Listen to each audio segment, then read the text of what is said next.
Okay. We have a housekeeping detail that we have to do. We have a closed session. We need to go into that closed session, and then we'll come right back out to a regular meeting. Is there anybody who would like to speak to an item that is on the closed session? Hearing and seeing none, we'll be right back.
Okay.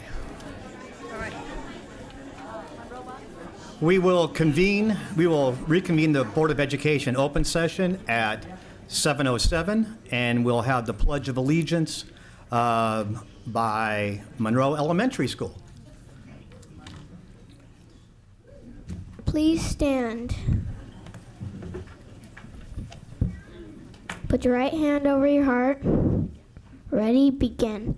I pledge of allegiance to the flag of the United States of America and to the republic for which it stands, one nation, under God, indivisible, with liberty and justice for all.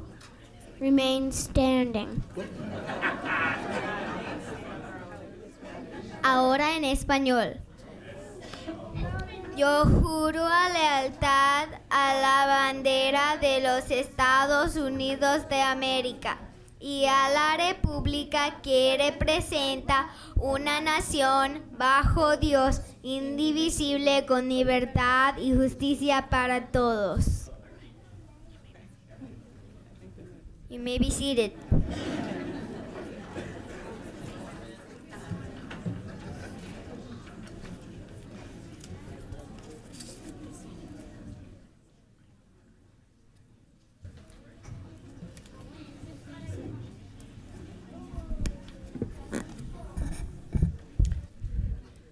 Good evening. My name is Lily Jarvis, and I'm the principal at Monroe Elementary School. For many years now, Brian Johnson, the lead robotics coach of the Kings and Queens, has been featuring his robots at the elementary schools and at various community events. He has had countless conversations with parents and teachers and members of local organizations and school and district office personnel. He had a vision of bringing the robots to the elementary level. On Friday, February 6th of this year, Monroe Elementary School held the very first session of a new after-school first LEGO League robotics program. These mighty Monroe Lions, there's 18 in total, are members of the Monroe Bots team. They are supported by members of the award-winning Kings and Queens and the Hippie Bots and their coaches, Tammy Rogers and Eva Kuhn, and Mr. Johnson is there to support and encourage them. We are very proud and amazed by the focus, engagement, and enthusiasm shown by the Monroe Bots, and we are predicting very big things to come out of their collective talents. Congratulations, Monroe Bots, for being our robotics pioneers at the elementary level.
Is that everybody?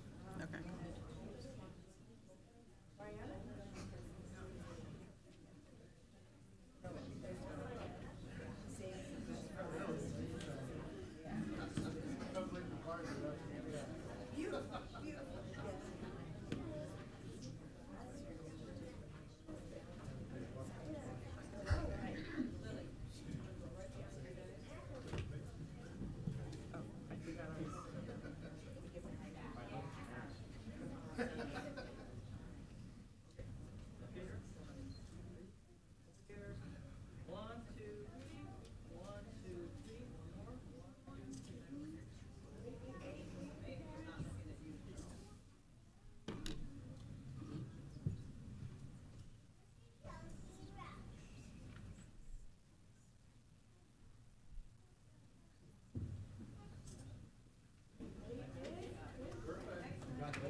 You know who the kids car, Yeah. right? In high I'm school. gonna go see Senator Andreas. Exactly. What's your name? What's your name? I'm keeping tabs. That was man there behind the camera. Oh, okay. He's awesome. And he's awesome. Up next, we have a report of closed session. And in closed session, on a motion made by Board Clerk Wong and seconded by Board Member Travanti, the board voted unanimously to uphold the district's recommended discipline to classified employee number VC 517-6264 and direct the superintendent or her designee to notify the employee in writing of the action pursuant to Personnel Commission Rule, Section 4250.2, Section G. Up next, we have an order of business. Is there any items to be changed? Yes, Vice President Hammond, we will be moving agenda item 1120 regarding our AVID program from consent to action under educational services. And Dr. Kaiser will be able to present some information. Okay.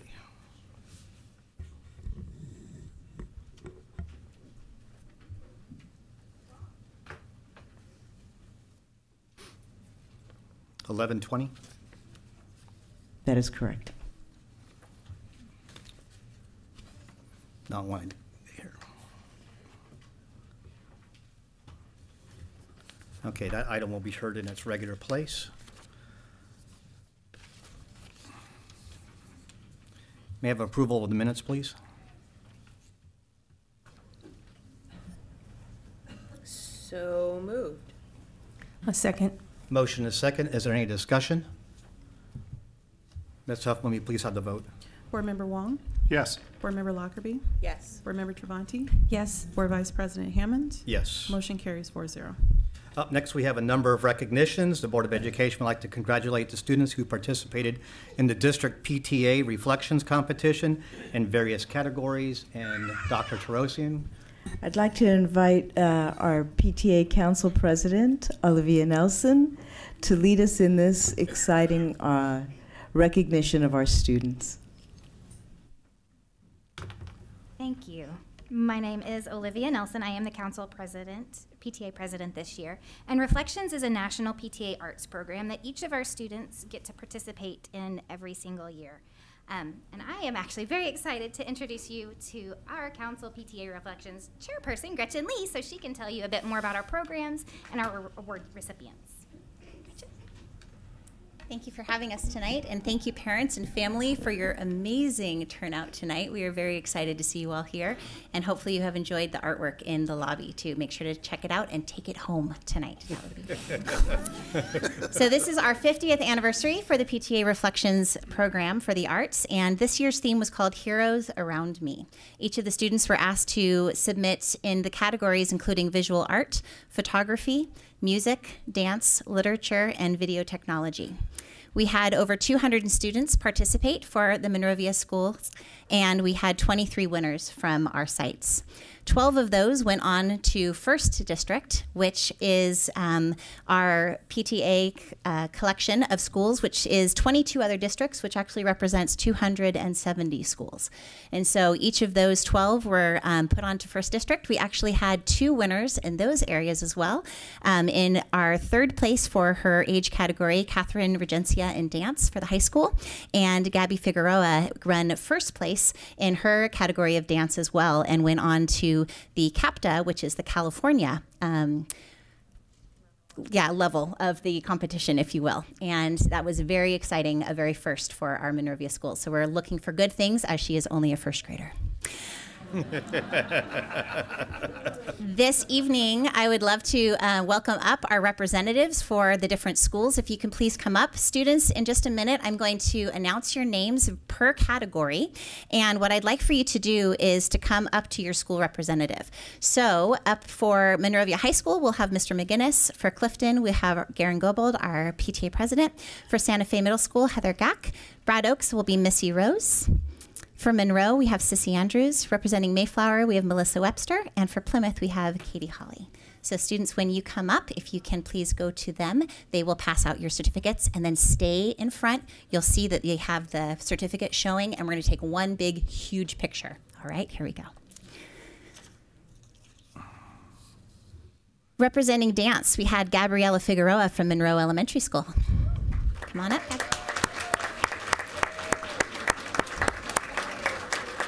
From Monrovia High School, also in dance, we had Catherine Regencia.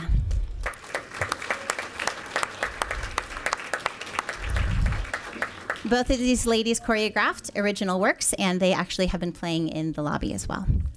In our category of literature, we have Sophia Lee from Clifton Middle School.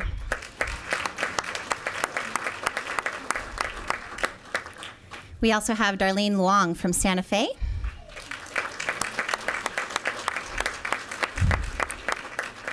Madison Malgian from Plymouth Elementary School. And and Cosette Menard from Monroe Elementary School.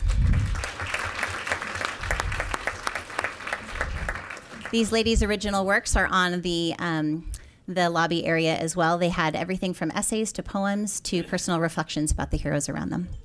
In photography, we have Ella Andrews from Monroe Elementary School.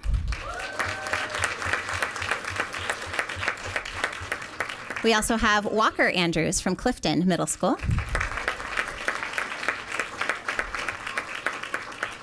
Brianna Rojas Sandoval from Monrovia High School. And Elliot Webster from Mayflower Elementary School.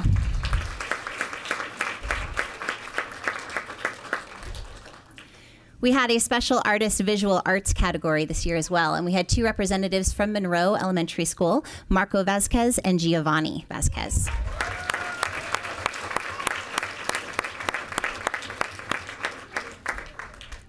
They both drew beautiful pictures, and I believe that one of them actually named their brother the hero, which was fabulous. Also in the visual arts category, continuing on, we have Samuel Acuna from Brad Oaks Elementary School.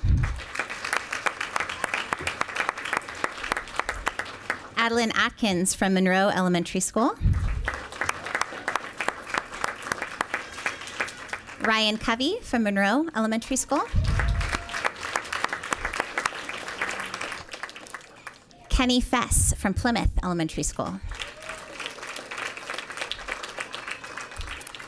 Madeline Leva from Monrovia High School. Hello. Sorry, Madeline. Andrew Lynn from Mayflower Elementary School. Sarah Lopez from Santa Fe Computer Science Magnet School. Sophia Luconi from Mayflower Elementary School. Sophia is being represented by her dad tonight as Mayflower is off at Camp Pally this week. We have Sophia Perez from Mayflower Elementary School. Mika Ramsey from Brad Oaks Elementary School. And Rafael Romero from Plymouth Elementary School. We are incredibly proud of these 23 students and their hard work and efforts in the arts, and we are really looking forward to what will come. Thank you so much for your support tonight.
I don't want them to take that stuff home yet.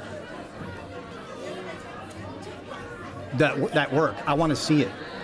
So we take a 2-minute break? Okay. We would like to take a 2-minute recess so that the board can go out in the lobby and have a look at all this great work. We'll be right back. Okay.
Okay, we'll return from our quick recess. Fantastic work and congratulations to all the honorees. Really good job.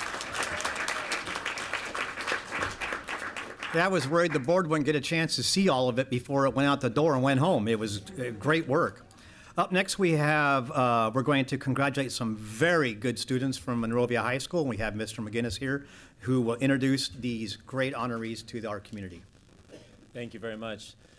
Board Vice President Hammond, members of the board, Dr. Trosian, cabinet, community. What a wonderful way to start our evening tonight. All this fantastic talent in our district. And I will do a shameless plug. I am excited to see them all come to the high school in a few years.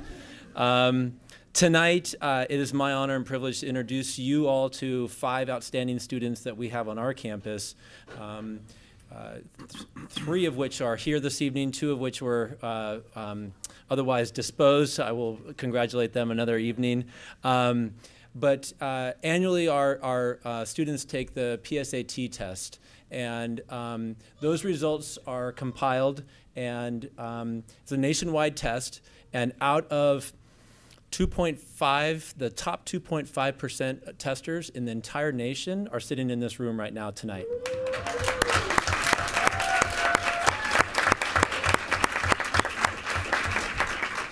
So these students are recognized as being the National Hispanic Recognition Program. So they are commended this evening for their excellence, their dedication to not only their own academics, but I know these kids as well, their dedication and commitment to building a better school for themselves and those that are around them. So I'd like to introduce Luis Alejo. Come on up, Luis.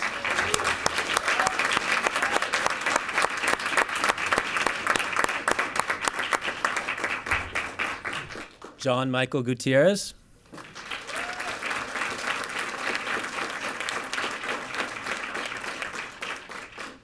Anthony Romero could not make it here this evening, so please welcome or celebrate Anthony Romero. And Kate Tadeo.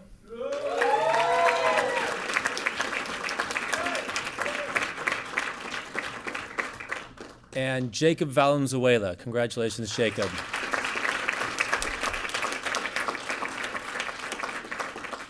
So it's an honor for me to be able to walk the halls with these illustrious young ladies and gentlemen, and it's an outstanding privilege for me to introduce them to you as our community. You help inspire those around us, and this will help set you apart from just the normal graduates in our nation. And so it's an honor and privilege to be with you, and I'm proud of all of you, as I know your families and as our community is as well. So congratulations to all 3 of you.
Fantastic. And congratulations to you guys. That is a job well done. One more round of applause for them.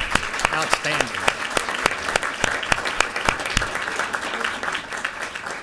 I asked them where they were going to go to school. Kate said that she's going to go to Stanford. And I forgot the next gentleman's name, but we have BYU and MIT represented. So I think we're in pretty good hands.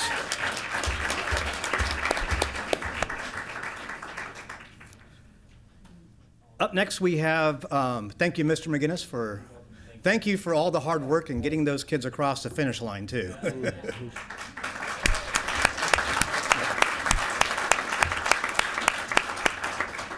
Up next, we have Employees of the Month, and Dr. Jackson will be making the introductions. Yes, indeed. Board Vice President Hammond, members of the board, Dr. Terosian, let's keep this celebration going and recognize some people who assist in getting those students across the line. This evening, we're honored to recognize and celebrate our exceptional classified and certificated Employees of the Month for their commitment to our community, the district, and most importantly, our students. In recognition of their service, they will receive tokens of appreciation from the Board of Education, Chamber of Commerce, and the Foothill Federal Credit Union. So with no further ado, representing Monroe, Dr. Lily Jarvis.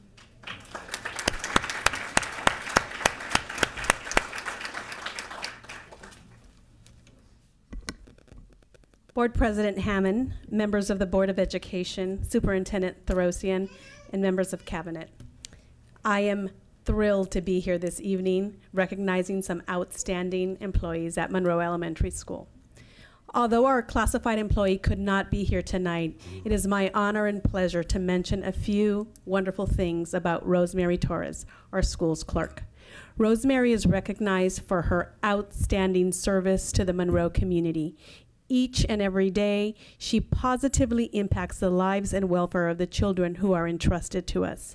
In the morning, she greets our families, our students, and our staff members in the front office with her ready and willing attitude to help whoever walks through the door. She's committed to the success of every child. Rosemary knows every child's name and their teacher's name and their room number. She knows who their parents are, and she knows the names of their best friends. Her familiarity with our students makes her a very popular staff member at Monroe. She often receives handwritten notes from the many children and that are filled with sweet and thoughtful sentiments, thanking her for being her.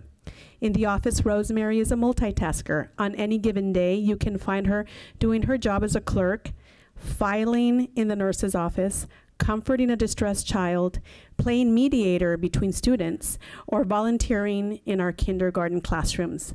Rosemary is loving and caring and completes the tasks of her job with a smile on her face and a kind and warm heart. The Monroe community is grateful for her energy, and we know that our school is wonderful and amazing because it's people like her who make a difference in the life of others. On behalf of the Monroe community, thank you, Rosemary Torres, for loving our kids and our school.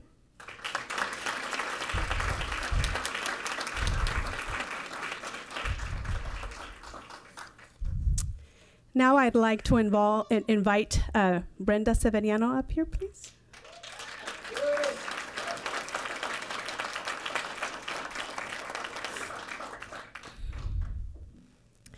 This evening, Monroe proudly recognizes Brenda Severiano, a 5th grade dual immersion teacher, as a certificated employee of the month. Brenda began her teaching career at Monroe just last year, and just 2 days before her first day of school, her now husband proposed to her at the Welcome Back teacher meeting in Monroe's cafeteria.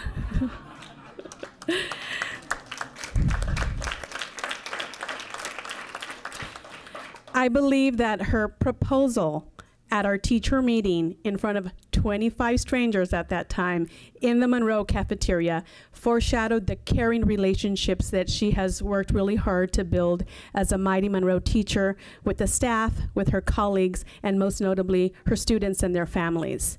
It is truly invigorating to see how dedicated Brenda is to the teaching profession. She has jumped right in from day one. I have seen how hard she has worked to develop a class culture that makes students comfortable so they can succeed. Family members often report to me how truly blessed they feel to have Mrs. Severiano as their child's teacher. Her students describe Maestra Severiano as flexible and patient, strict but caring, fun and humorous. Her colleagues describe her as caring, dedicated, energetic, and a go-getter. I, her principal, describe Maestra Severiano as courageous. I have witnessed her fearlessness as she pushes her students to challenge themselves and set big, audacious goals. She inspires them to believe in themselves and to have pride and honor in their work. Brenda may not know this yet, but her impact on her students will have a long-lasting positive effect on the generations of impressionable minds that she will influence. It is an honor to work with such a talented educator and kind and dedicated professional. On behalf of the Monroe community, congratulations, Brenda.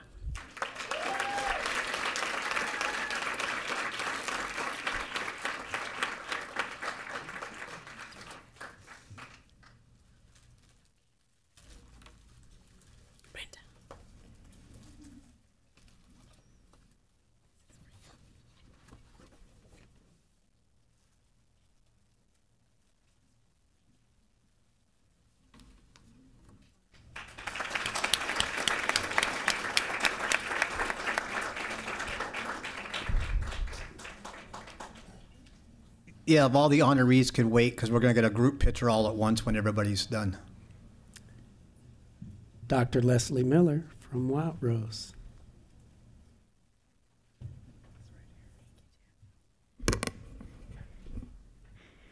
Good evening, Board Vice President, Mr. Hammond, members of our school board, our cabinet, and of course our audience. I have the privilege and the honor speaking about two of our esteemed members at Wild Rose. And tonight, I'd like to tell you about them. The first one is our wonderful first grade, she's actually teaching kindergarten first grade teacher, Miss Paula Langdale. In 1997, with the start of class size reduction, Paula Langdale applied for a teaching position in Monrovia Unified, and she was assigned at Wild Rose. She began by teaching first grade, and actually, she has taught first grade now for 22 years at Wild Rose, so that's impressive. When Monrovia adopted open court, Paula became a literacy coach. She has also served as a reading intervention teacher and Wild Rose program advisor. Paula exudes cool confidence. This year, when we were discussing having a kindergarten first grade combination, Paula stepped up and reassured her team that she could take on the challenge. It was much to the cheers of the team, and she has done a marvelous job. When we walk into her classroom, you see a well-organized learning environment where our students know the routine and they thrive. Paula is wise. Paula really does embody the idea that when faced with a problem, a solution can be found. Needing another person to run a reading group? No problem. Paula calls on retired friends to come volunteer. Staff and I need to figure out seating arrangements for an assembly? Not a problem. Paula works with our teachers to develop the solution. Her quiet wisdom helps to guide all of us at Wild Rose. Paula has served on a number of committees at our school, including right now she's coordinating our school site council, the special events committee, and she serves as an MTA rep supporting teachers and me. I know staff will join me in also our many thanks over the year for your delicious trifle. We look forward to many more years of that tasty treat, right everyone? Finally, I want to share some of the thoughts and feelings her colleagues shared. Paula is the one they go to when faced with a problem and needing support. Staff expressed, Paula is hardworking. She always believes her students can achieve. Thank you, Paula, for your support and your dedication to our students and our school. Ms. Paula Langdale.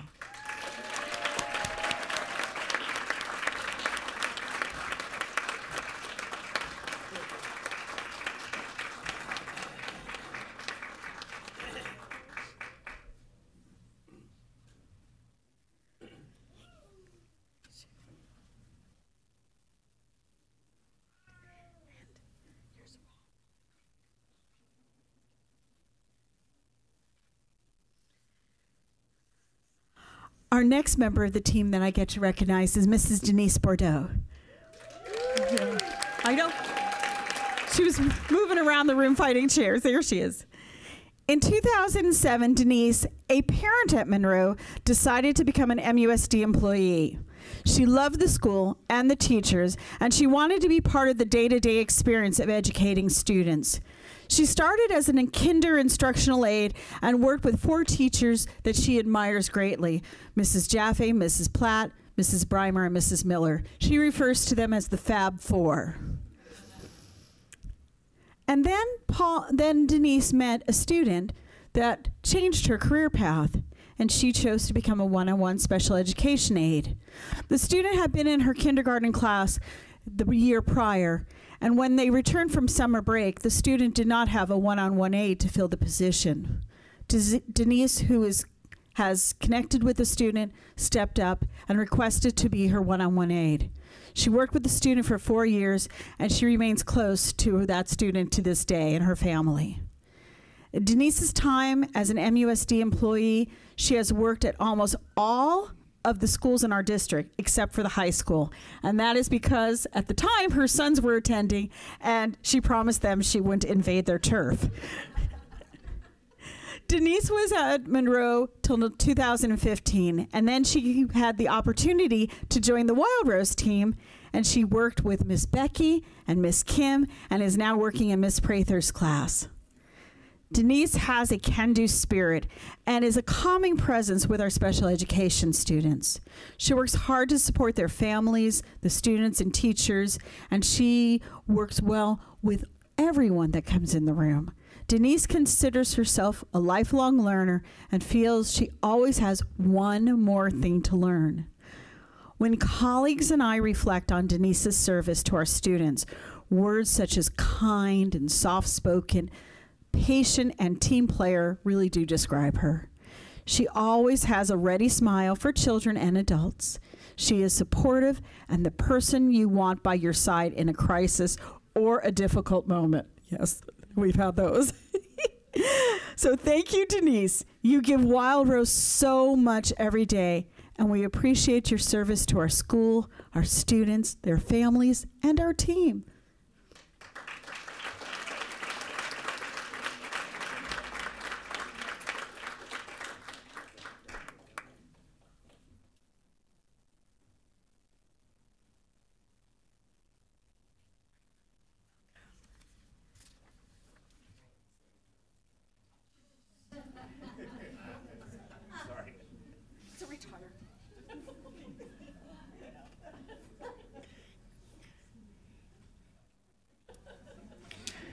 Thank you, Mr. Shea.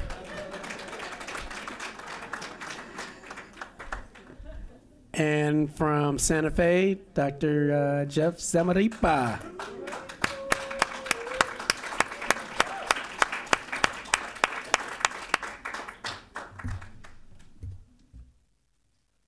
Thank you, Dr. Jackson.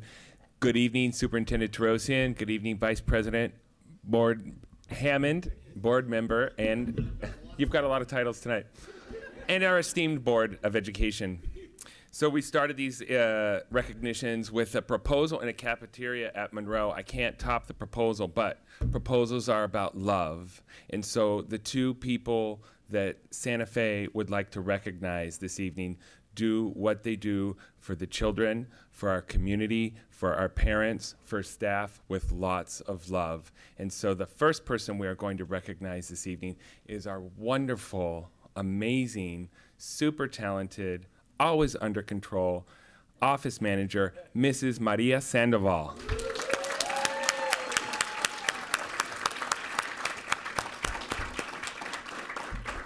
In May of 2017, after I had the honor and privilege to join the team here in Monrovia Unified, my first charge was to attend open house. And I was nervous as the incoming principal. And my palms were a little sweatier than they are right now.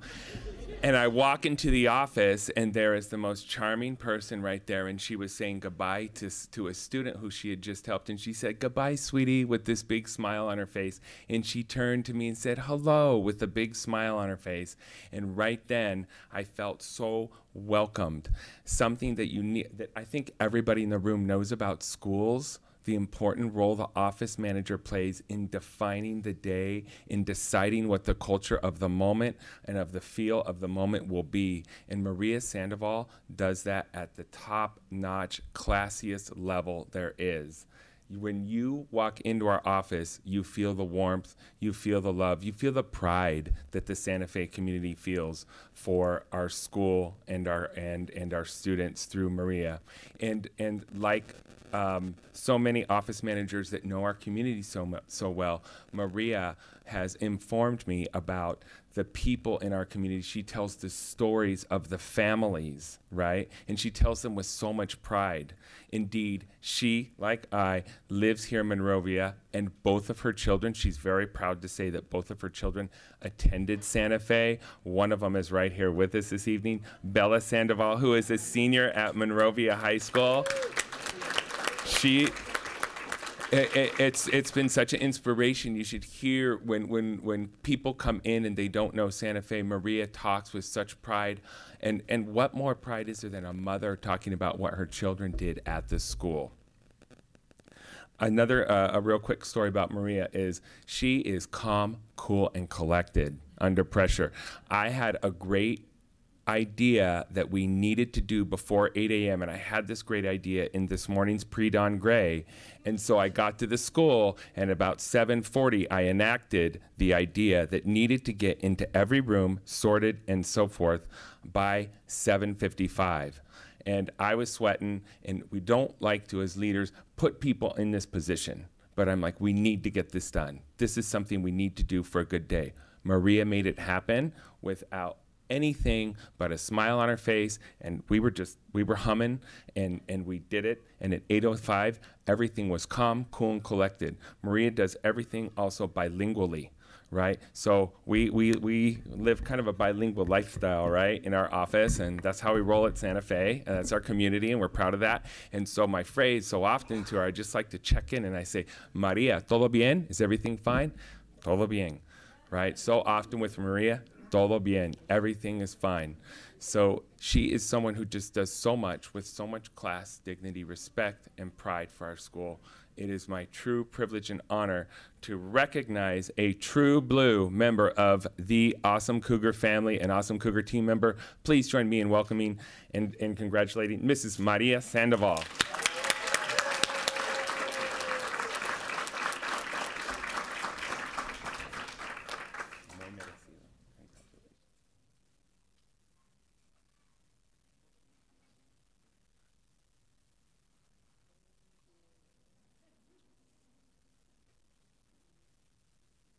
And our next person, our next Awesome Cougar team member is Mrs. Jennifer Wiley.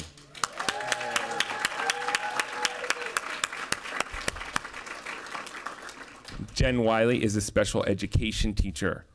Therein lies many special gifts. And again, our theme of love, what she does with love.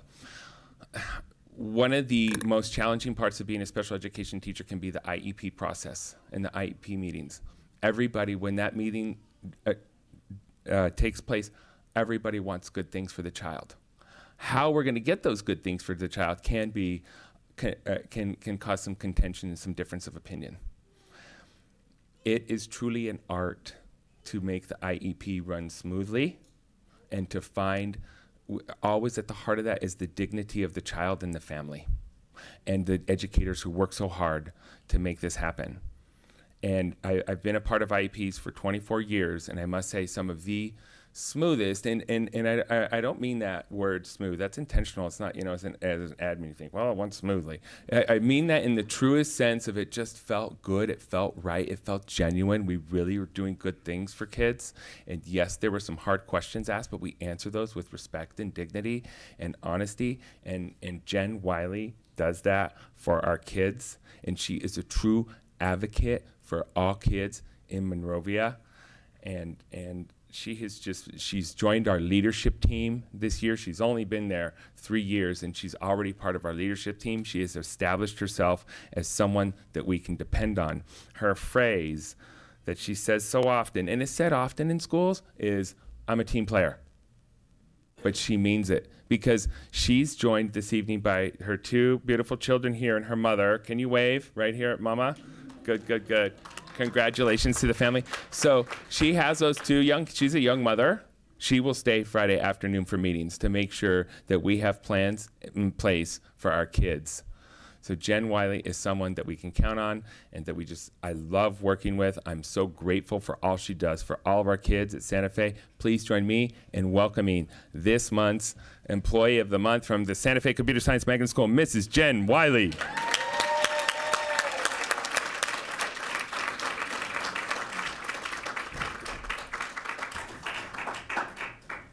And can we have all of our honorees up front so we could take a big group picture?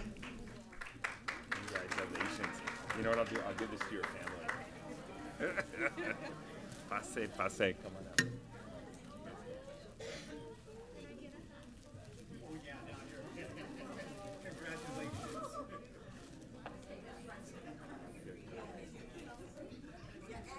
You got to go up there. Congratulations. All you need is a third hand.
Well, congratulations to everybody. Judging by Mr. Zamparipa's story, is somebody has now been doing Monrovia Unified School District work for about 12 hours today. So thank you all so much for coming out this evening and participating in this meeting. It's been a long day.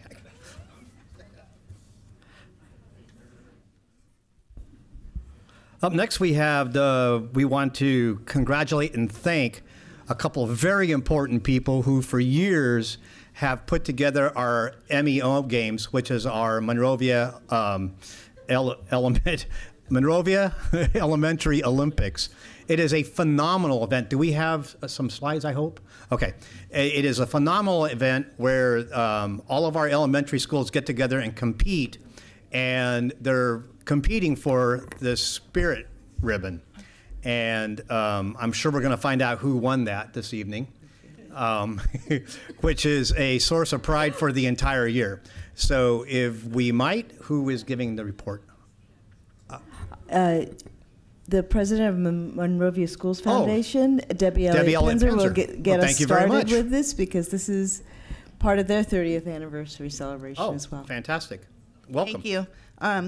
So I want to thank the board for allowing us to do this again.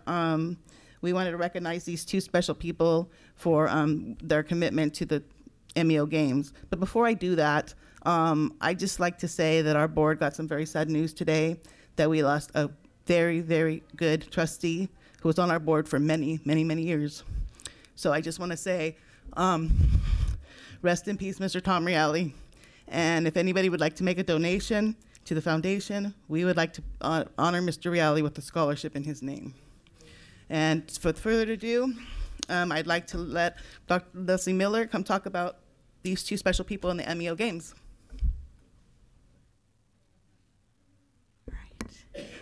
Good evening again. And then I know Shoshana has some slides. We're going to be honoring Mr. Rob Cady and Mrs. Dana Elliott. Yay!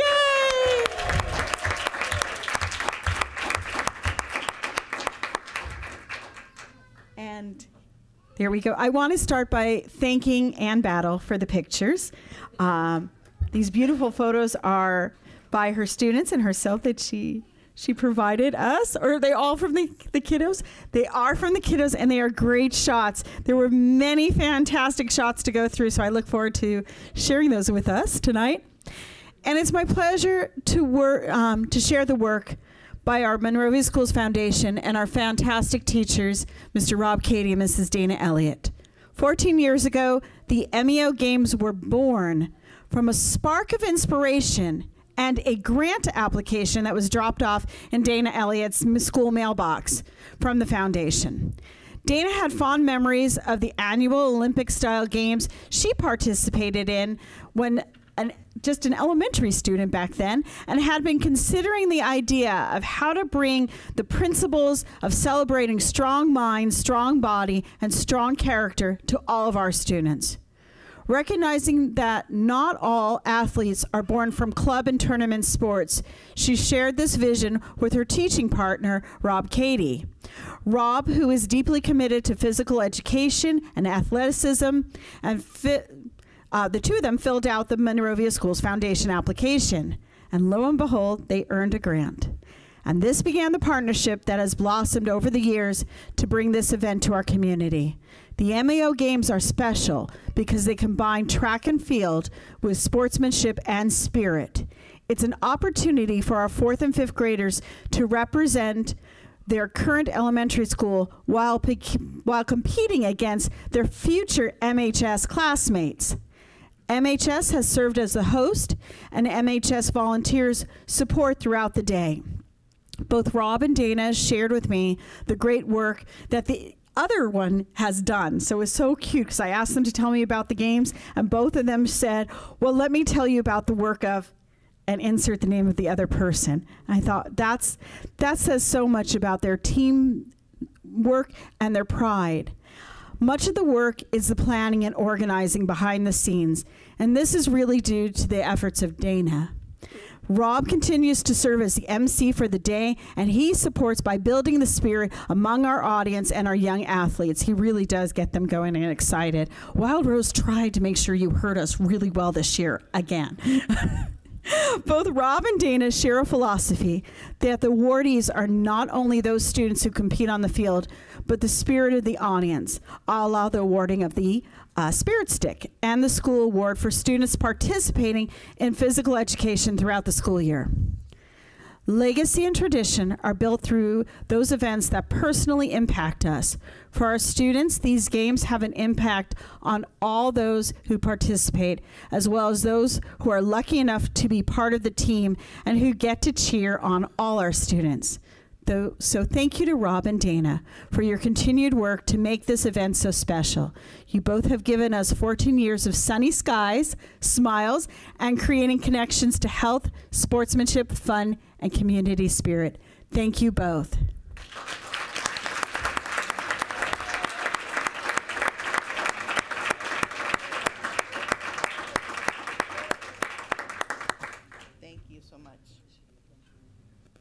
Thank you, Dana. Thank you. So that you guys know, we still do support this endeavor by Dana every year. They've been the ones that made this possible. Thank you. Thank you. And if you guys have never been to the MEO Games, take a look one day when it's going on, because it's an awesome event. Thank you. Thank you, guys.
Hopefully it's not me.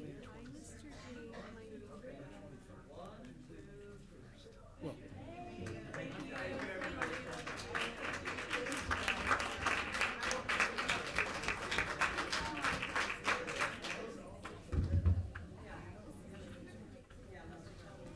And I believe Miss Elliott will be in a podcast next week talking all about the MEO Games. We'll send out the link district-wide. I believe Brad Oaks won this year?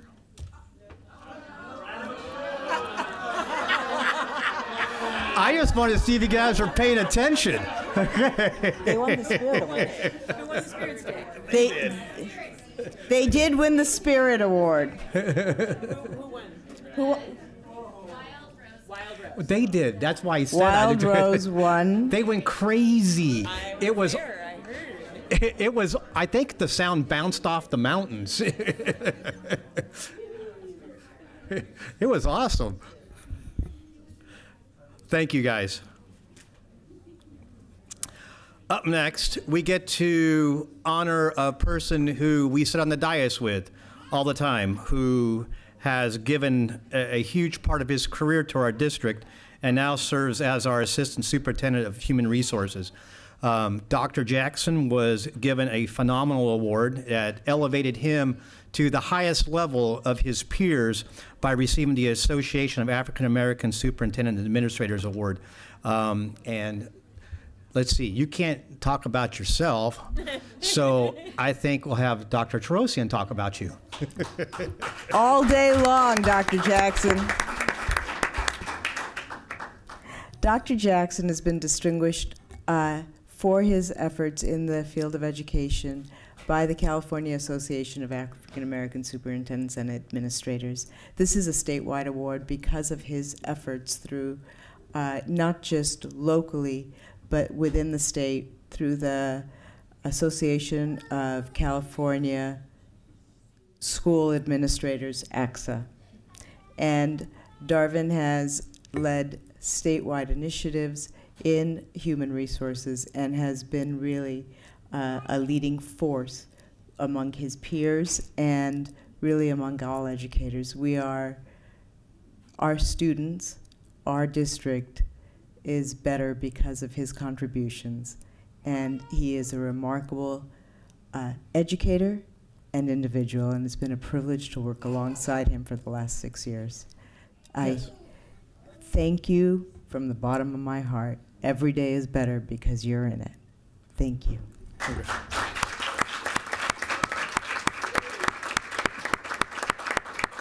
Well, Dr. Jackson, I'd like to say you have some very important people out here in the audience. I'm sure that you would like to recognize.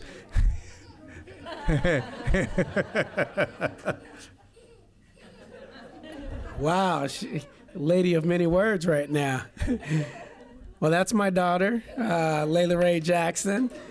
Hey, are you coming down? Oh, she is making her way. my lovely wife, Jennifer Jackson. Wow. And then my in-laws, Jim and Peggy Gates. Come on down.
Up next, we have board member reports and Ms. Lockerbie. Hi, thank you very much. First of all, I wanted to say that Mayflower's 5th grade is in Camp Pally right now, and that's a really exciting opportunity for them. And my kids are there. So that's a really exciting opportunity for me as well. I wanted to say thank you to everybody that made that possible, but a special thanks to the teachers, because they're there for 2 days, 3 days and 2 nights with our children and away from their families. So it's an above and beyond call to duty that they have taken up, and we all appreciate them. I wanted to briefly mention that Monroe Elementary is having a special run on Friday as a pledge to be bully-free.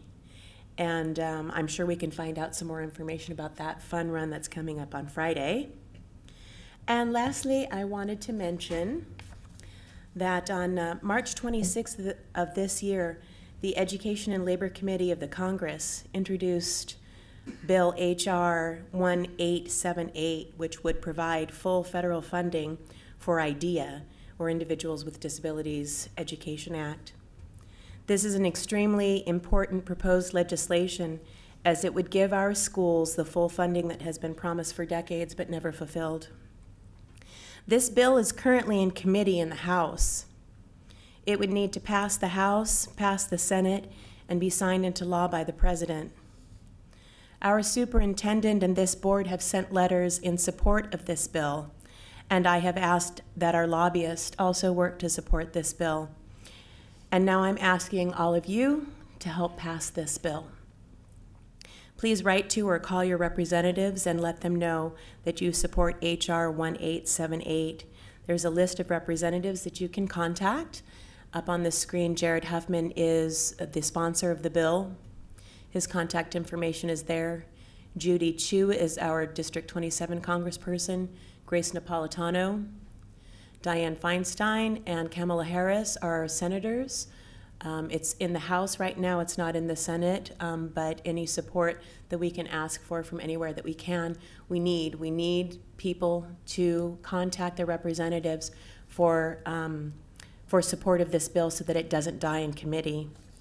Anyone can also go to edlabor.house.gov. That's the link there, listed there at the bottom. And you can see the members of the Education and Labor Committee, and their contact information is on that page. So I hope that all of you can reach out to your representatives with a call or an email to let them know how important this is for education. Thank you. Thank you. Good report. Ms. Travanti. Yes, thank you, Vice President Hammond. Over spring break, I participated in a roundtable discussion with about 30 other school board members here in the San Gabriel Valley. The topic was mental health, resources, and best practices. The event was sponsored by the California School Board Association and the Office of California State Assembly member Chris Holden, who also participated in the discussion. Among the districts represented during that meeting, I believe our district was serving as a great example to other districts, with wellness centers to partnerships serving with colleges for internship opportunities in mental health, and partnerships with community-based organizations, and our new contract with Care Solace. Mental health is a real issue impacting students from all walks of life and backgrounds. One important takeaway was we currently do not have any standardized curriculum to address mental health. The new Healthy Kids Act goes into healthy relationships, but does not go into recognizing mental health challenges from the student, parent, and teacher perspectives and how to address them. Another item the CSBA is currently working on, but receiving resistance right now from the California Board of Colleges and Universities, is newly graduating teachers should receive training as part of their credentialing program on mental health issues. Colleges and universities are leaving that up to districts to provide training, when in fact should be part of the credentialing program. Assemblymember Holden requested the CSBA to provide a letter in which they committed they would, so that these two items can be submitted as initiatives and bills. There's a lot of work to be done. We have come a long way in our district to assist with very critical issue, and I'll be following the issue. But I'd like to thank our board members, Dr. Tarosian, and district staff for ensuring Monrovia Unified is making this a priority in our schools.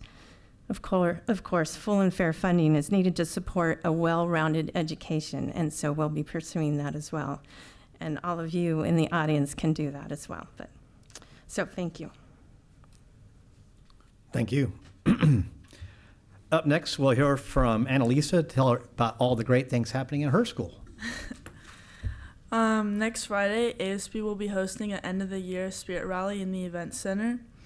Also, students, well, this ties in with the rally, and students are currently campaigning for elections, either like class officers or like a part of ASB, like ASB president as myself, or those officers. Renaissance will be hosting the annual People's Choice Awards next Thursday in the Taylor Arts Performing Center, I believe at 7 p.m. And MHS seniors will be taking the CAS test this week, and juniors will be taking the SBAC test next week. Thank you. And next up, we have the superintendent. I believe, Annalisa, you've forgotten something else? Why don't you tell us what's going on in that picture? That was me, I think last week I was signing on the line, which is something we do at Monrovia High School to congratulate our students on committing to a college or their next steps after high school.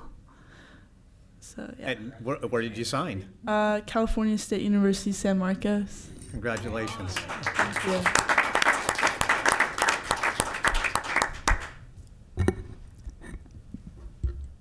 In addition to making or celebrating Annalisa, what we have also done is submit 2 presentations for consideration at the annual education conference of the California School Boards Association. The first is on our wellness center, which is unique and robust and replicable, which are all the qualities that we would like to share with our colleagues in different districts. And the second is our intervention programs, Camp Read-A-Lot and Camp Infinity. These are unique methods that we use to provide some intervention to our students so that not only do we limit the effects of that summer slide, but we allow students to grow and catch up so that they are successful, teeing them up for success in that following year. So, oh, and one more thing. Just a congratulations to Monrovia High School's Theater Arts Conservatory. In the Heights was extraordinary. It was such a great production. And this, from the choreography to the backdrop and scenery to just the specific performances of our students, it was wonderful, and we are so fortunate to have the leadership of the director over there. So thank you. Thank you, Dr. Trosian. Up next are public comments. You can address the board on any item that is not on the agenda. Simply fill out a card and you shall be heard. Ms. Huff, do we have any cards? Yes, Board Vice excuse me, Board Vice President Hammond. I'd like to invite Dave Hart to the podium.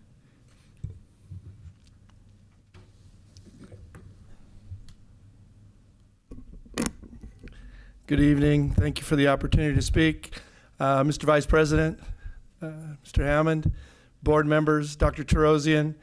I'm going to actually do two. I'm going to ask, hopefully, Ms. Wu will have a chance to speak to the visit that she engineered for a group of 30, I believe, 30 plus Chinese teachers, or going to be teachers, that had a lovely visit at Santa Fe Computer Science Magnet School today. So hopefully you'll give her a moment for that. The other is I also want to, thank Vice President Hammond and Mr. Wong.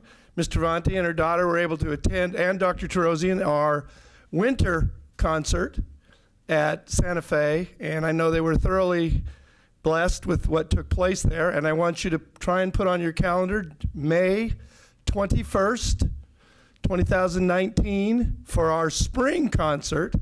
I think this one, as you will soon see, will be a significantly outstanding performance. One, the tease is, I understand that a myth will be put to rest as to who, if there really is a Santa Claus. So that's something worth seeing, but the presentation by the orchestra, the band, piano class, and that is well worth your while, and I'd invite the public certainly to attend that concert. Again, that's 7 p.m. on May 21st. Please attend. Thank you so much. Thank you, Mr. Hart. Do we have any other speakers? Anyone else wishing to speak to the board on any item that is not on the agenda? Seeing and hearing none, we'll close that portion, and now we'll take up the matter of public comments for items that are on the agenda. Simply fill out a card and you shall be heard. Ms. Huff, do we have any cards? There are none. Anyone wishing to speak to the board on any item that is on the agenda? Seeing and hearing none, we'll close that and we'll move on.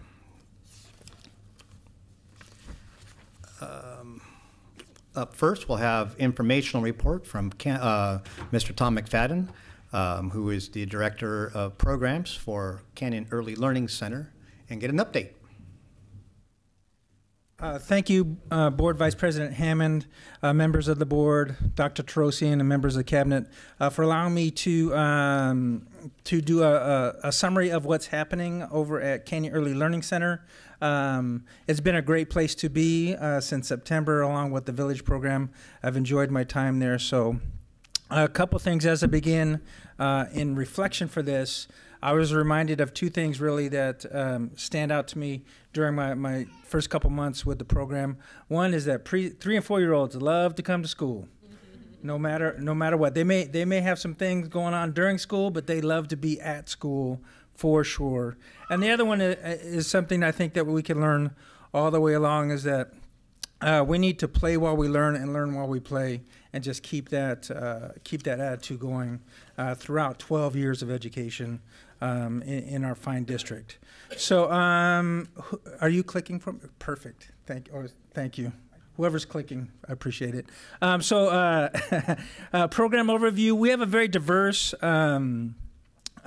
student body, very diverse families that come into Canyon Early Learning Center. We have, AM classes, PM classes. We have an all-day long class, and that's broken up and reflective of our community here that we serve. We're really aware that often the first experience the family's going to have with Monrovia Unified is at Canyon.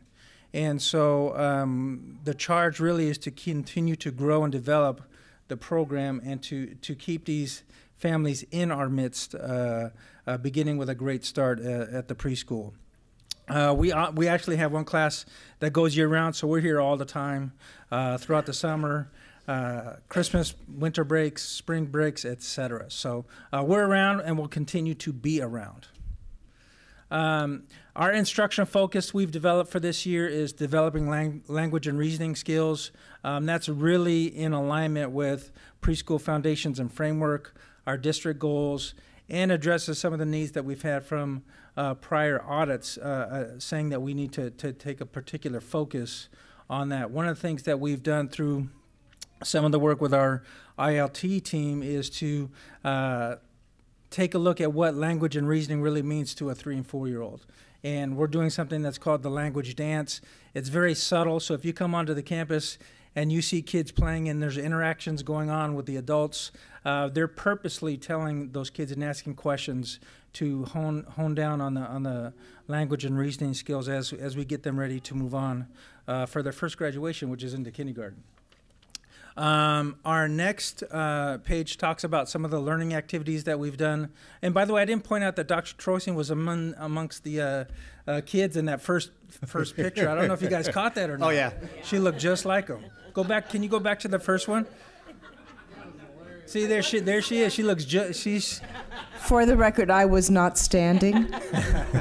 And that's Dr. Troisian amongst our fine 3- and 4-year-olds in our pumpkin patch that was put together earlier in the year by our parents. So we have another star of the show on our last slide. We'll get to that here in a second.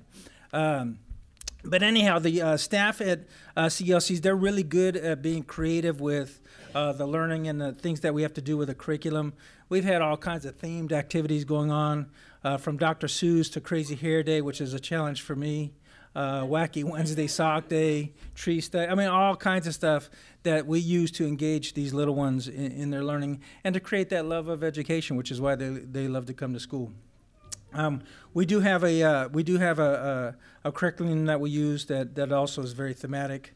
In assessment and data, we are pulling together more and more data for us to be able to talk about the value of a preschool education.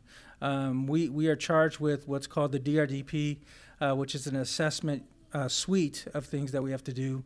One is the DRDP profile that gets done twice a year with the teachers, giving parents information about how their 3- and 4-year-olds progressing in our program. We've started some conversations about doing some vertical articulation with the elementary schools. I'm very interested in continuing to see how CELC students progress and do in kindergarten. So finding out how they do on the kindergarten skills test as a base to move forward is something that we'll definitely be looking at as we continue the work here. So this is what the DRDP profile looks like. There's 56 measures that our teachers work with their aides in terms of giving data for the parents to realize where their students are at in terms of their progression as they move through the preschool program. So it's very detailed. There's a lot that goes on in 3 hours. Our program, most of it's 3 hours, and so there's a lot of things happening besides just the play, but you got to learn while you play and play while you learn. So that's what we do. We have very strong, and when I came in, there was already a very strong parent involvement. In fact, I was a parent that was involved with CELC in the Village program, so I'm a product from the parent side from those two programs. And they've had some huge success this year in a couple of things that we've done. Our book fair was a huge success. We raised close to $1,500 for that. And that was put together by our parent group. The pumpkin patch that we put together that makes for great pictures was also put together by the parents. And then we're going to have some parenting classes focusing on language and reasoning skills at home. They're being planned right now by the teachers for us to present to them in May. So there's a lot of alignment, as we like to say, in what we do. Method to the madness. Some of the challenges and priorities as we're looking at is One, the challenge for all of us really is enrollment and sustainability. Dealing with that really calls for us to capture a bigger piece of a smaller pie here in the community. So we have to ramp up the quality of what we do. Another piece to that is working with business department and MOT to make use of a space right now that's not being utilized, which is the South Yard, and figuring out budget-wise what we can and can't do, and making sure it's in compliance and licensing issues. But there should be some ways to be able to utilize that space in lots of different ways in the year or two ahead. And then part of that process also is clearing the state audit reports from last year, which we should be finding out from UCLA how we did on that observation here in the next couple weeks. And then lastly, our little star of the show here, who's actually in the audience, Layla Jackson is one of the latest and greatest members of our student body. She looks like she's running for president of CELC student body over there. So we'd like to welcome the Jackson family into the CELC fold. They're doing a great job, and I love working there. So questions, comments? Any questions of Mr. McFadden?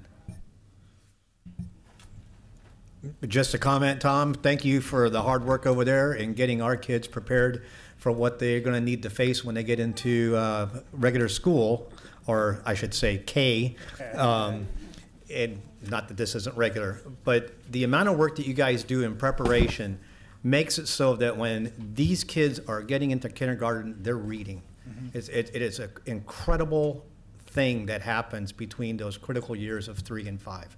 And it's because of the hard work of you and your folks over there. Thank you. Thank you. I appreciate it. I was able to see the pumpkin patch that you had out, as I drove by, and it was really cute. It was really inspiring, and it really did show me as I drove by on my way to the store. It showed me that there was parent participation, that there was teacher and administrative participation in that school. My girls are alumni of Canyon Early Learning, and I can see the difference that's been happening. So thank you very much for what you're doing. I appreciate that. And we also try and teach our kids to give the MUSD folks that come along on their walk high fives through the fence. So I think Shoshana was a recipient of that as we go along. So, all right. Thanks, Tom. Up next, the consent agenda. I'll entertain a motion for consent. So moved. We had with the notation of the item moved. Hold. Yes. Okay. Second? Motion is second. Is there any discussion? Maybe please have a vote. Board Member Lockerbie? Yes. Board Member Travanti? Yes. Board Member Wong? Yes. Board Vice President Hammond? Yes. Motion carries 4-0. Thank you. In fact, we'll take that motion item that was moved first. Dr. Kaiser, we're taking on 1819-1120. Avid? Yes, this is advancement via individual determination, AVID, College Readiness System Services and Products Agreement. The Board of Education is requested to approve the advancement via individual determination, AVID, College Readiness System Services and Products Agreement for Clifton Middle School, Santa Fe Middle School, and Monrovia High School from July 1st, 2019 to June 30th, 2020. And the rationale is that part of the district's local control accountability plan, Goal 1, student achievement focuses on the following: increasing our readiness percentage for English language arts, increasing the number of students successfully completing A to G requirements, and increasing the enrollment in honors and pre-AP and AP courses, increasing the number of students passing advanced placement exams with a score of 3 or higher. Advancement via individual determination, AVID Secondary Grades 6 to 12, is an essential component of the AVID College Readiness System and is designed to enable school-wide implementation of AVID's proven instructional methodologies in the content area and best practices to improve outcomes for students. AVID goes beyond the AVID elective course to affect an entire campus or district by helping to create a college-going culture. And the goal is to increase the number of students who enroll and succeed in higher education and their lives and beyond. And so this course, this contract would be for these 3 schools, and the cost to implement the AVID program will be $13,677. Any questions of Dr. Kaiser? Yes, Dr. Kaiser. Is AVID already in place at Clifton, Santa Fe, and MHS? Yes, it is. In the background, it says that AVID is targeting students in the academic middle. How does it target those students? Do you look at test scores? Do you get input from teachers? Do you get input from students? Or a mix of all of the above? It is a mix of all of the above, and this is an elective course, so it's not mandatory for students to enroll, but there are students that are targeted, looking at, the counselors look at the test scores and the grades, and look at students that could use that extra bump, and especially looking at students that have parents that did not go to college, so that the preparation of study skills and organization of academic work, and then also looking at colleges and learning how to read about colleges and develop interests that would be aligned to going to college. You say that this is an elective, but also it says that we're targeting the middle. How do we, if we, whoever we are, see some children or a child or a group of children, a group of students that we really want to draw into this program, if this is an elective, how do we get them into this? Through working with the counselors. Okay. The counselors take responsibility for this. And it's under the umbrella of our Director of College Careers and Counseling. She works with our counselors at the middle schools and the high schools. And the students are looked at, and they are counseled, and they're given the attributes of this program. Could they also contact the parents and say, we'd really like to see these students get into this? Yes, that could be a possibility, and I don't know how much parent contact is given through this AVID program.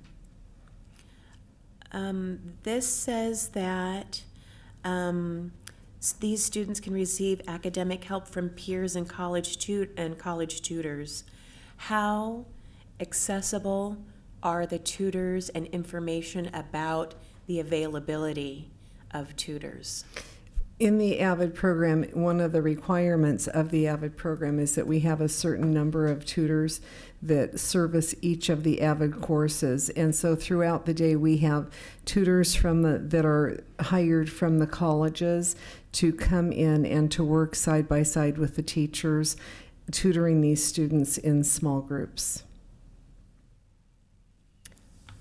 I have one more question. Sure. I know I had asked for this a little late, and I know that pulling data is difficult. I've heard a lot of wonderful things about the AVID program. I was wondering if you can provide for us any data about college pathways before the AVID program was in place, and the data on college pathways with AVID being in place. I can see if we have that available in our databases. Thank you so much. Would that be okay to be received on a Friday? It would. Okay. I have 2 quick questions. How many years have we been doing or using AVID? AVID was pretty robust in the school district before the financial collapse in 2009, and then all AVID went away. It was one of those programs that was defunded. There was not enough money to keep the program going. We brought the program back in 2016-17, and we've had it for 16-17, 17-18, and 18-19. And we are up to 216 students in our AVID programs, and we're serving students from grades 7 to 11 right now. how do we evaluate whether the program is successful? The evaluation on the success of this program would be on what choices students are making when they become seniors, where they're going in terms of their grades, their SAT scores, and their ability to make choices. And whether they're going to college or the military, whatever their path is, it would be looking at what that post-high school experience is bearing out. And we do keep that data. Can we have that data when you relay the information? I will see what we can pull. Mm-hmm. You know, whenever we have these large-scale programs, and I think on the surface they sound fantastic, and we've had a number of these over the years, I want to see what the accountability is. I mean, we expend not just the money. I mean, the money is really not that significant in the big picture, but the amount of time and effort that staff puts into this, and counselors and all the other parties, is significant. And I'm not questioning whether this program is successful or not, because, you know, anecdotally, people love it and they think it's doing great things. But when we have to allocate scarce resources, money being one of those, I want to be able to tell people factually, this is why I know it's working. So on something this large, whatever we're using as a measure, whatever we deem to be successful or not successful, I would like to know how we're gauging success and whether we're measuring it or not. That doesn't need to happen today. At some point in time, if we can get a follow-up on that, that would be fantastic. Just as a clarification, point of clarification, Dr. Kaiser, we've been adding grade levels to our AVID program each year, right? So, oh my gosh, and a musical interlude. What is the highest grade level that we have AVID courses in currently? In 2016-17, we had AVID in 7, 8, and 9. We added grade 10 the following year in 17-18. Currently, we are serving students in 7, 8, 9, 10, and 11, with plans to add grade 12 next year. And this is because students continue to request to participate in the program? Yes, they do. Thank you. Any other questions or comments? Yes, just clarification. So currently, we don't have any seniors in AVID. Is that what you just said? Correct. All right. So then next year is going to be a really good measure, your first year, to measure that, to see if it actually made an impact on their education and Correct. their pathway, what they choose. Okay. Thank you. I did want to ask, it's not about AVID, but AVID is specifically for college, and we have another program that helps identify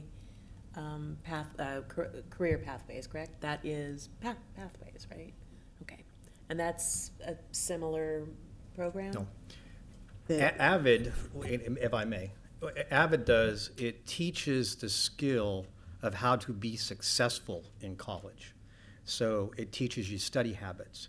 It teaches you how to take notes. It teaches you, things that you may take for granted when you're listening to somebody speak. It gives you this skill that you may not have. I actually have lots of friends who in the early 2000s were in the very robust AVID program that we had, and they did quite well when they got to college. It's so much more advanced than what they're doing in high school, and so it preps them for that. So it's not an early college like our pathway. It is how to be successful once you get to college. No, I think I used the wrong term. I didn't mean pathways. I meant, do we have a program that identifies students that would benefit greatly from, that clearly are not on the pathway to college, but should be or could be or would be on the pathway to a pardon? I don't think it's Renaissance. You know, when students, and this is probably something we can provide in a larger vocational presentation. tech is the word I was looking for. But our counselors, when they meet individually now during the summers with students at the high school level, are getting them prepared to apply for college. So we don't identify students who are not going to college or not on a college track. We want students to have every option upon graduation, and those summer registration appointments with parents and students is an opportunity to discuss lots of options, because the high school is replete with options for the future, whether it's completing the college entrance requirements or, in addition to that, also following different career technical pathways, but they are not mutually exclusive.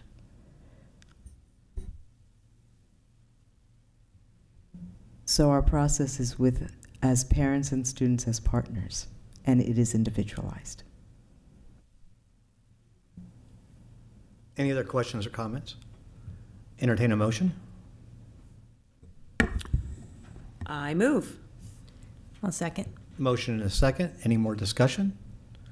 May we please have a vote? Board Member Travanti?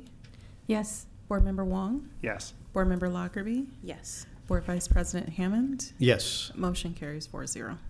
Up next, the extended field trip. Dr. Kaiser. Yes, the Board of Education has requested to approve the extended field trip for the Clifton and Monrovia High Schools robotics teams, HippieBots and Kings and Queens, to participate in the first Tech Challenge World Championship, April 14th to the 21st in Houston, Texas. Any questions? Do you know how close they are to their financial goal? I do not. I would say we could probably ask the public to give a little bit more. The last thing I heard, they were a couple $1,000s short of their goal, but they were working diligently to get there.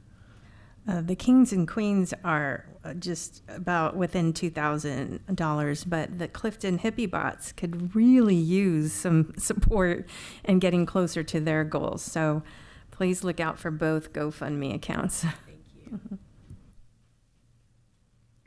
Entertain a motion. So moved. Second. Motion and a second. Any discussion? I have one comment. I'd like to thank everybody who has currently given to help get these students to Houston. It is an incredible honor for our district to have two teams that have qualified at this level of competition. And so thank you everybody who has demonstrated their support by being willing to give money. Thank you very much. May we please have a vote? Board Member Wong? Yes. Board Member Lockerbie? Yes. Board Member Travanti? Yes. Board Vice President Hammond? Yes. Motion carries 4-0. Dr. Kaiser, public review of recommended textbooks. We are bringing before you tonight a textbook board for the pathway of sports medicine. The Board of Education is requested to accept for public review prior to adoption the following textbooks for the Sports Medicine 1 and Sports Medicine 2 courses: Fundamentals of Anatomy and Physiology by Pearson and Sports Medicine Essentials, Core Concepts in Athletic Training and Fitness Instruction, 3rd edition. These textbooks will be used in our sports medicine program, which is one of our career pathways programs. Any questions of Dr. Kaiser? Entertain a motion. I just, sorry. I had noticed when I was looking through this curriculum that some of the things that they go over are CPR and first aid, and I wanted to make sure that when the students complete Sports Medicine 1 and 2, they will get a CPR first aid certification? Correct. Wonderful. Any other comments? Entertain a motion. So moved. Second. A motion and a second. Any discussion? May we please have a vote? Board Member Lockerbie? Yes. Board Member Travanti? Yes. Board Member Wong? Yes. Board Vice President Hammond? Yes. Motion carries 4-0. Up next, Dr. Kaiser, and review of a recommended online curriculum. Yes, Board. The Board of Education is requested to accept for public review prior to adoption the following online curriculum for tobacco prevention: the Stanford Medicine Tobacco Prevention Toolkit, modules for tobacco and nicotine education. These lessons will be taught through the physical education courses. So when we say it's up for public review and it's an online course, how would the public view this? We will have a card and a form out in the lobby where we put the textbooks with a link that parents can link into, and this is a curriculum that is of no cost. And the same with the textbook on the previous one. Is the textbook out there currently? Or? The textbook will be placed out there tomorrow. So if we do not receive any negative feedback on either one of these items, then we could just put it on consent? Yes. Any other comments? I was concerned about whether the curriculum would include vape pens and chew. Is it still called chew? Called a lot of things. Chew, dip. Chaw, chew, anyway. Different hookahs and things like that. And I did go to the link that you have here for additional information, and I did see that they do cover vape pens, e-cigs, chew, cigars, etc. So yes. I think that's important. So moved. Second. Motion and a second. Any more discussion? May we please have a vote? Board Member Travanti? Yes. Board Member Wong? Yes. Board Member Lockerbie? Yes. Board Vice President Hammond? Yes. Motion carries 4-0. Up next, Ms. Wu. Yes. And HVAC replacement. Yes, Board Vice President Mr. Hammond, I think Mr. Fernando Martinez, the Director of MOT, he will present this agenda. Thank you.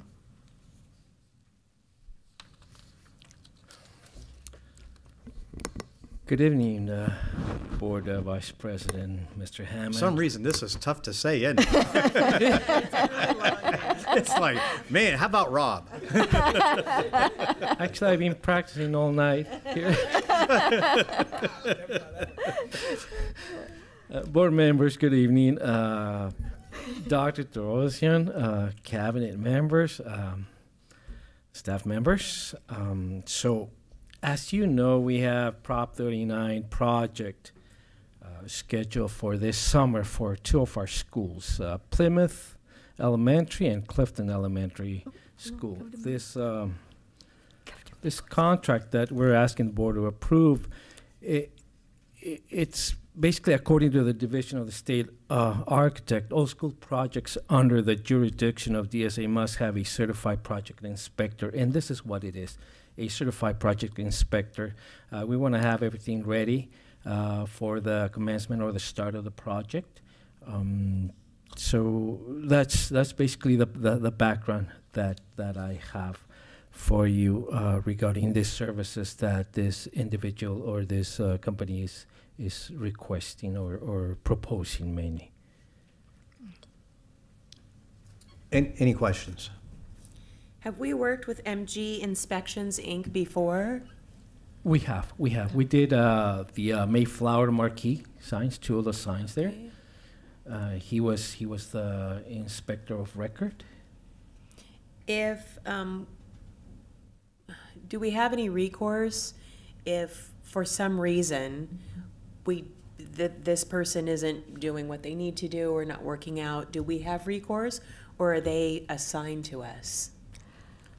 This particular company.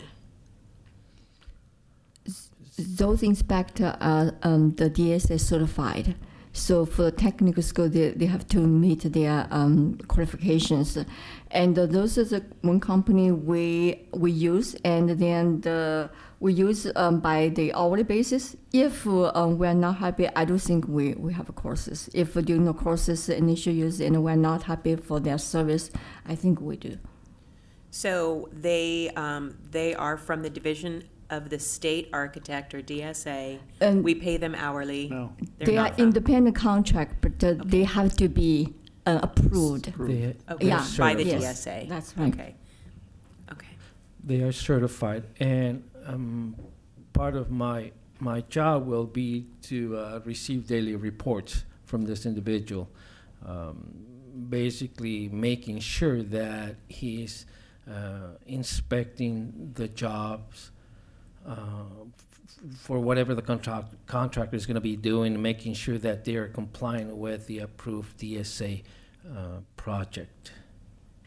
Thank you. I was going to ask that very question about them reporting back to you, and that's for however long these projects take, right, from beginning to end. That is right. That is correct. And do you have a timeline for both these projects? We have a timeline. So the start of the project, we set it out to start this summer, and it will carry it on till summer of 2020. For both HVAC systems? Right. Yes. So do you anticipate it taking that long? No. Okay. No. We just want to make sure that we have ample time. Just there's always during this type of projects, there's always unforeseen conditions. Knock on wood, we're not going to have that. We already foresaw the future. We already foresaw everything, and hopefully it's going to be working out quite well. But again, there's always that possibility of those unforeseen conditions. We just wanted to make sure that we gave ample time for that project to be done. And the goal is to complete it during the summertime while the students are not at the school site, right? The Clifton, I believe it's the auditorium HVAC that's being worked on? Or is it? The auditorium, no. That was removed from the scope of work. That in itself is a project on its own because of the complexity of the system that we have there. Okay. Yes. But as far as the rest of the original scope of work still remains. Thank you. Do we already have this Prop 39 money? Do we have it? We have it. Our tests right now have to be spent during the deadline. Stop me if I shouldn't ask this here, but if this is happening over the summer and the work, they are answering to you, you are checking their work and their progress and their reports. Correct. Will you be on overtime, or do you work throughout the year? Unfortunately, no overtime for me. I'm a salary employee. Yeah. Okay. Where all the administrator is on salary, including all of us here, so we're on the salary and no overtime. Yes. Okay. Mm-hmm. It's a 12-month. Okay. Yeah. Thank you. I want to add to the timeline. Depends on the contractor that gets the bid. Depends on the size of the contractor, the experience that they have, of course, but mainly the size of their crew. That will reduce the time frame of completion of the project. Does it make sense? Right? So we're hoping that it'll take just one summer. Okay. Any more comments? May we? Motion. Yes, may I have a motion? So moved. Second. Motion and a second. Any more discussion? Maybe please have a vote. Board Member Wong? Yes. Board Member Lockerbie? Yes. Board Member Travanti? Yes. Board Vice President Hammond? Yes. Motion carries 4-0. Up next is board business. Thank you. Thank you. and a professional services agreement, and Dr. Tarosian. Thank you, Board Vice President Hammond, members of the board. We are requesting the approval of a professional services agreement with Dr. Gary Rapkin to assist us in the facilitation of our board retreat scheduled for April 19th.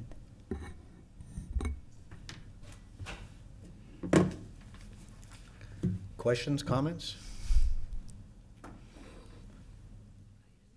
Motion?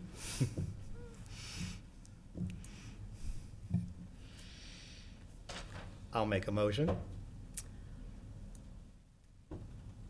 This seems expensive to me. I am. Wait. Either we can't discuss it until we either get a nothing or a motion or a second to the motion. There's a nothing right now, right? Right. So there's a motion. So either somebody seconds Oh, there it, has been a motion? or it'll die, or then we discuss. So, I'll second. okay, there's a motion and a second. Discussion. This seems expensive to me.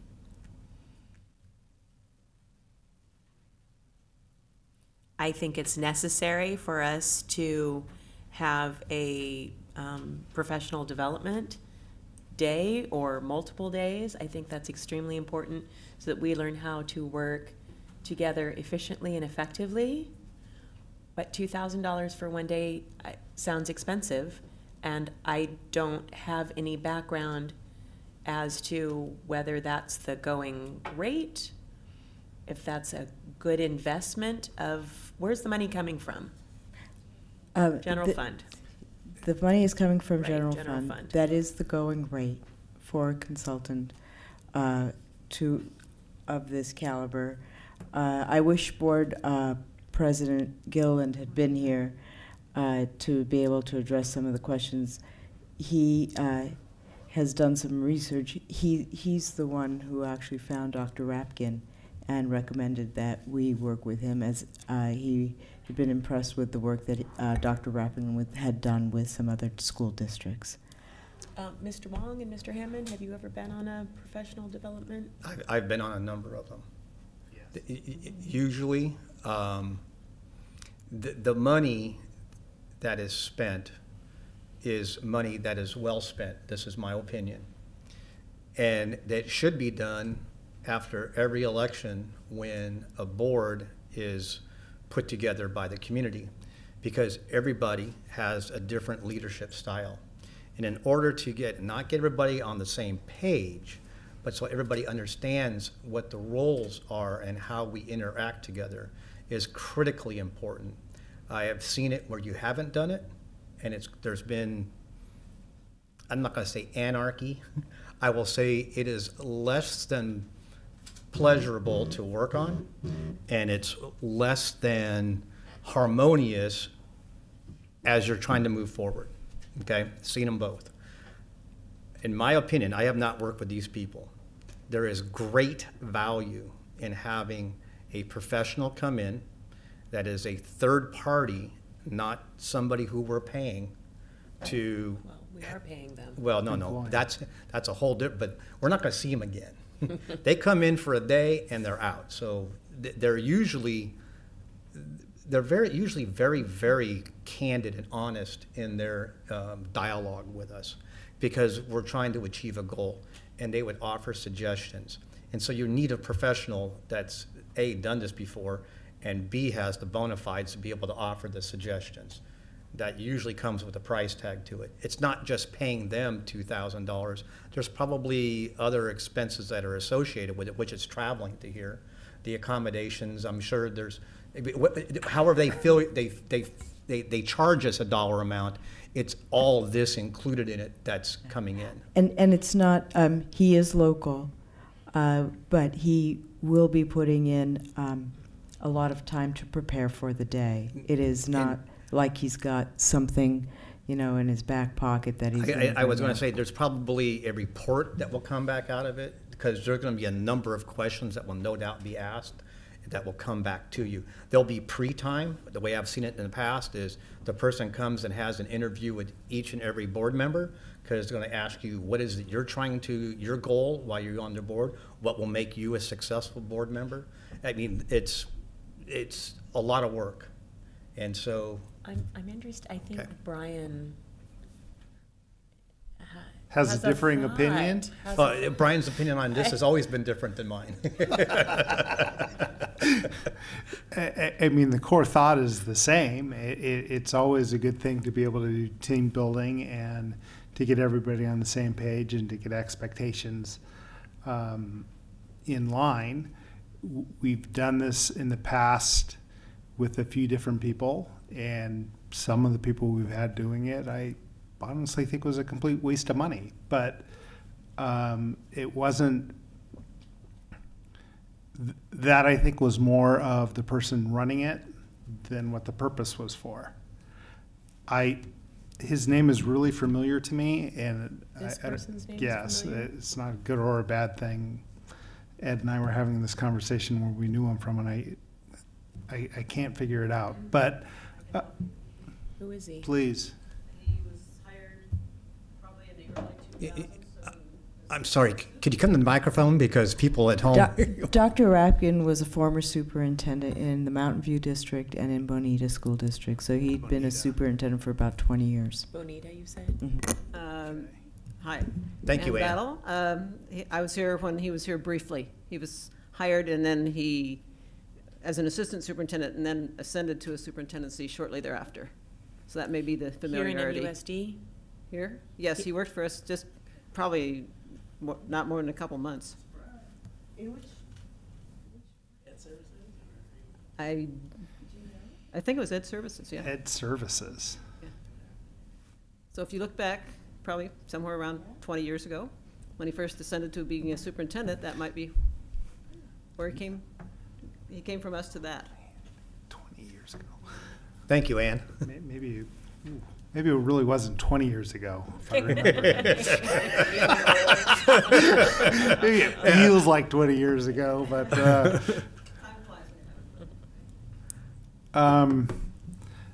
yes. But to answer your question, honestly, we've had some people that were waste of time, and I couldn't wait to get out. But the concept is good. I mean, we need to get everybody on the same page. We need to. Everybody should have the same expectations of what each of our roles are and how we should work together and what we're trying to accomplish, and the best way to do that, the best way to interact with not only ourselves but with staff. It's great for setting expectations. It's great for getting some professional development on what we're doing. I mean, we had a conversation today about how we could have handled something perhaps a little bit differently or not.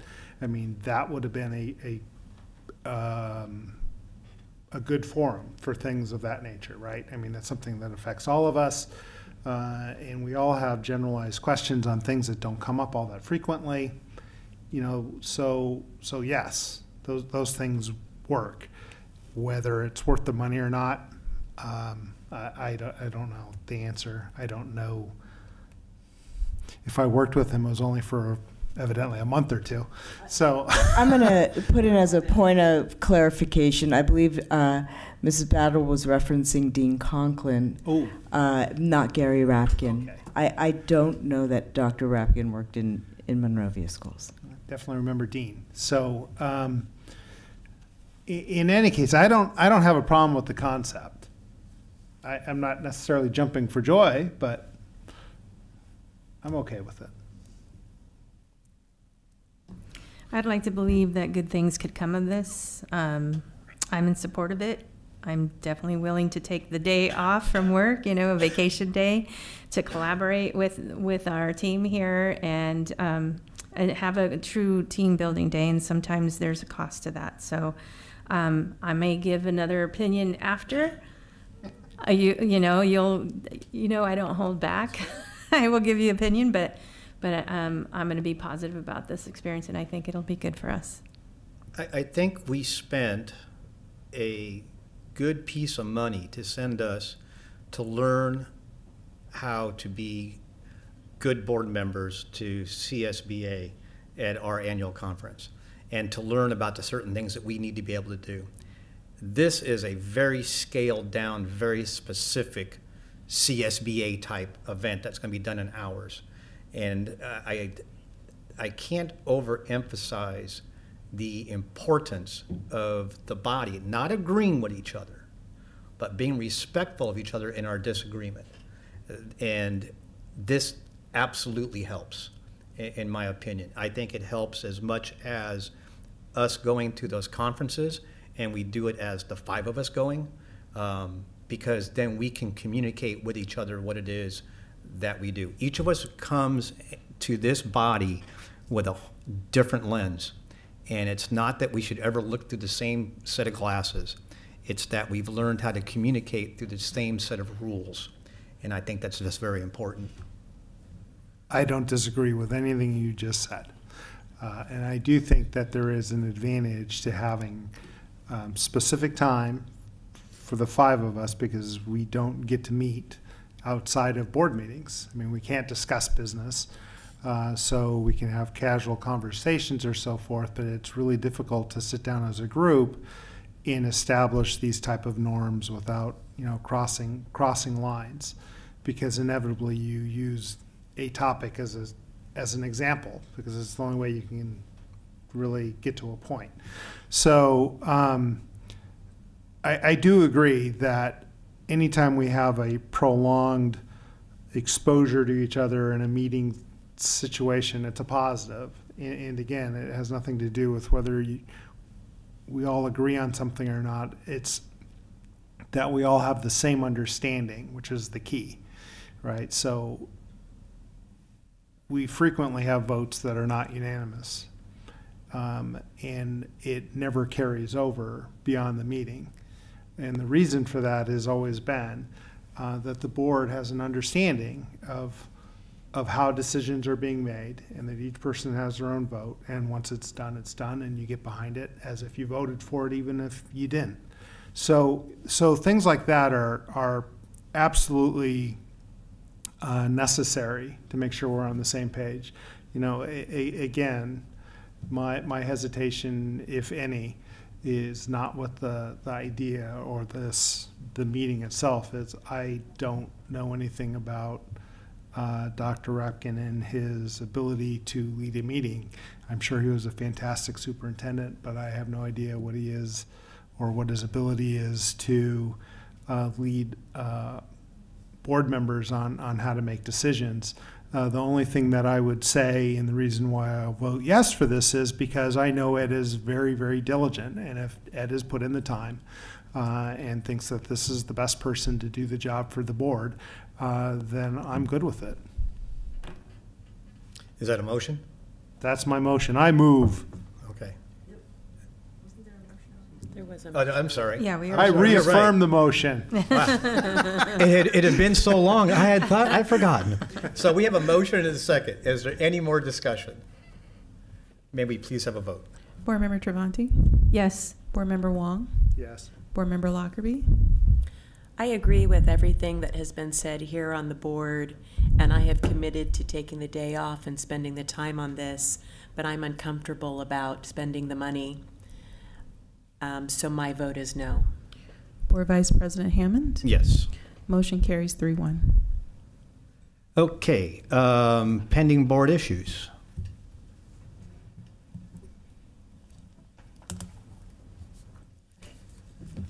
I have no further information about pending board issues. We are moving along with that which we have calendared. Thank you.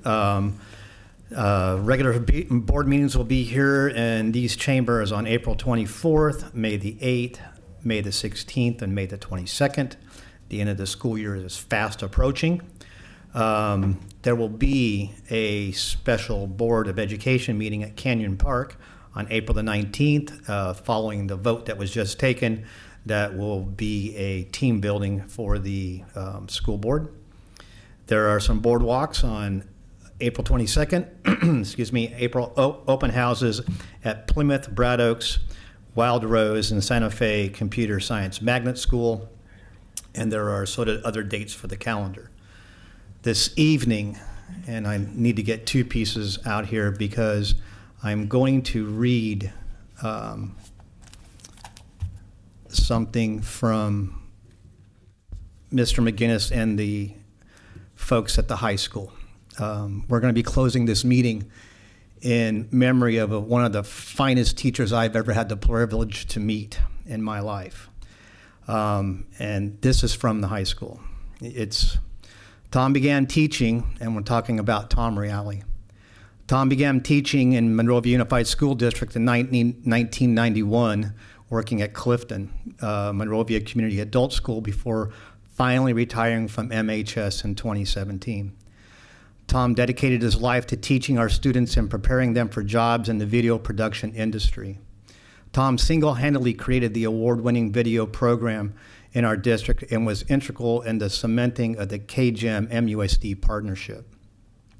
Tom coached football and golf at MHS, along with volunteering his time to advise an MHS robotics team. Tom approached every challenge with a solution in mind and a willingness to help. His immense dedication to his students was markedly felt by all who knew him. The memorial service will be held this Saturday at St. Joan of Arc's Catholic Church in Blythe, California at 11 a.m. And this is what my personal to my friend Tom. My memory of Tom will be sitting behind his production desk in his shorts. I never once, I think, I saw Tom Reale wear a pair of long pants. From the moment you met Tom, you knew you had met somebody special. He gave every ounce of effort he had in perfecting his craft of being a teacher, a colleague, and a friend. No did not exist in his vocabulary. Tom did not give up on people. He saw potential in the student, even when the student didn't see it themselves, and he worked nonstop to guide them through to their ultimate goal.